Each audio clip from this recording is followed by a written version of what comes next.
Good morning. Here is today's word of blessings for you. 2 Chronicles 1:1-7 and 13. Solomon son of David established himself firmly over his kingdom, for the Lord his God was with him and made him exceedingly great.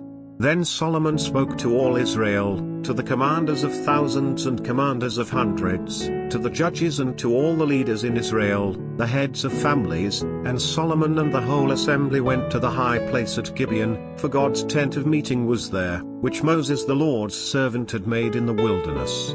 Now David had brought up the ark of God from Kiriath Jearim to the place he had prepared for it, because he had pitched a tent for it in Jerusalem. But the bronze altar that Bezalel son of Uri, the son of Hur, had made was in Gibeon in front of the tabernacle of the Lord. So Solomon and the assembly inquired of him there. Solomon went up to the bronze altar before the Lord in the tent of meeting and offered 1,000 burnt offerings on it. That night God appeared to Solomon and said to him, "Ask for whatever you want me to give you."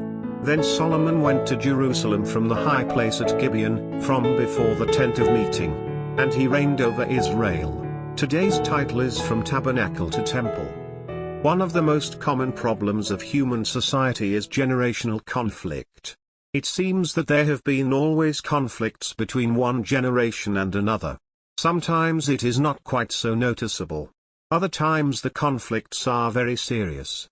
We saw a remarkable difference of destiny between the Exodus generation and the wilderness generation.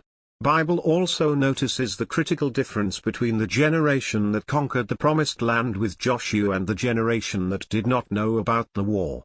It seems that every generation has its own characteristics. God also recognizes such differences.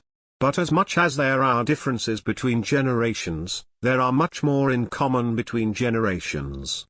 We should humbly recognize the differences but maintain the common inheritance as well as destiny for all generations. We see a good model of such change and continuity in today's passage. Solomon, the successor of David, is now firmly established as a king. He was now ready to embark on the life mission of building the temple of God. He knew that it will be completely different from what the Israelites had so far in scale and in the level of glory. But the temple was essentially the same as the tabernacle in its spiritual function as the dwelling place of God. They were both the place where God meets his people. Solomon must have been fully conscious of such continuity between tabernacle and temple. So he gathered the whole assembly of the Israelites and to the high place at Gibeon, for God's tent of meeting was there, which Moses the Lord's servant had made in the wilderness. After hundreds of years since it was dedicated by Moses and his contemporary Israelites, the tabernacle was pitifully tattered. Many of its original components were scattered around.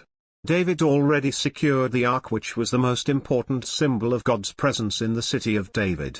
Another big chunk of the tabernacle, including the bronze altar, was at the high place of Gibeon. Solomon offered 1,000 burnt offerings on it. It was a symbolic pronouncement that the era of the tabernacle is now over and the era of the temple will now set in. At the same time, it was a grand pronouncement that they worship the same God that their ancestors worshipped in the temple. This must have pleased God. That night God appeared to Solomon and blessed him. Temple from tabernacle is a big change. We might as well call it a great leap. But the temple generation represented by Solomon humbly recognized the spiritual legacy of the tabernacle generation. That's the wisdom that merits the greater blessings. Which generation do you belong to? How are you passing down or succeeding between generations?